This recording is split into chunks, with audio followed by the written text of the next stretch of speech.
Hey guys, what is up? Welcome back to another episode here on Gladiator Disc Golf.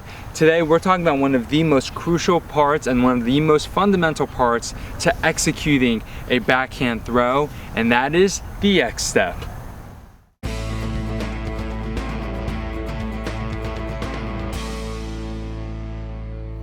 Alrighty, if you're brand new to the channel, I want to welcome you. Thank you so much for coming and stopping by. Please make sure that you like, subscribe, and hit that notification bell so you can find out the next time I post a video. Alrighty guys, let's talk about the X-step. Alrighty guys, so if you've watched my previous backhand tutorial videos, you know that I said don't worry about throwing the X-step. It's not necessary to throw a good backhand, and I still stand by that. In order to throw a backhand, you do not have to do the X-step. However, the X-step is a crucial part to helping you get more distance and power and torque behind the disc, but it should only be executed once you have good form and proper mechanics. When it comes to the X-step, it's important that you use proper form and that you don't rush into it. You really, if you're just learning and getting comfortable with how to do it, the last thing you want to do is start implementing it into your rounds when you haven't quite figured it out.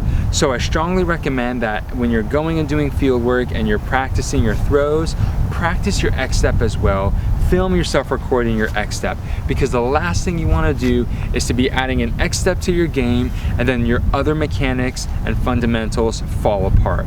What I'm going to do first is show you guys how to do the X-step in full speed, and then we're going to break it down and just talk about the different aspects and fundamentals of it, and then at the very end, what not to do. So if I'm throwing in this direction, I'm going to go just like that.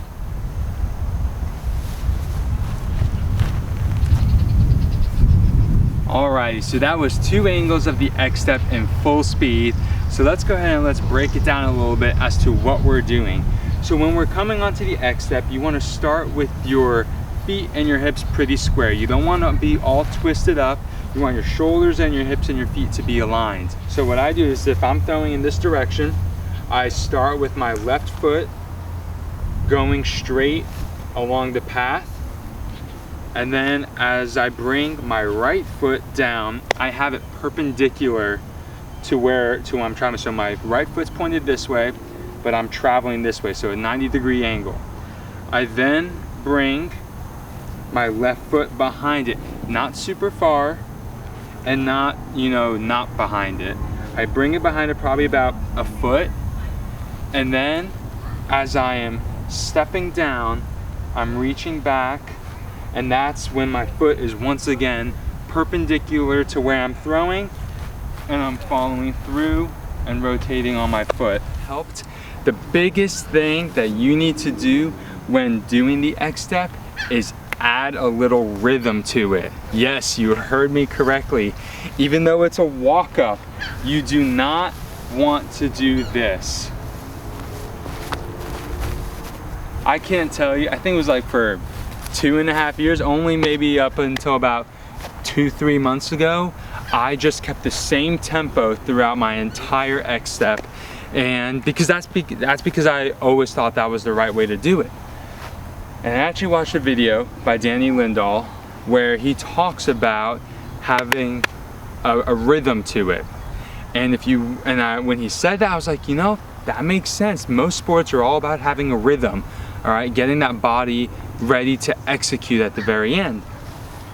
And then I started watching, as I continued to watch Jomez and Central Coast and Gatekeeper and GK Pro, all these disc golf channels, I started watching when these guys throw backhand, they all have a rhythm to it.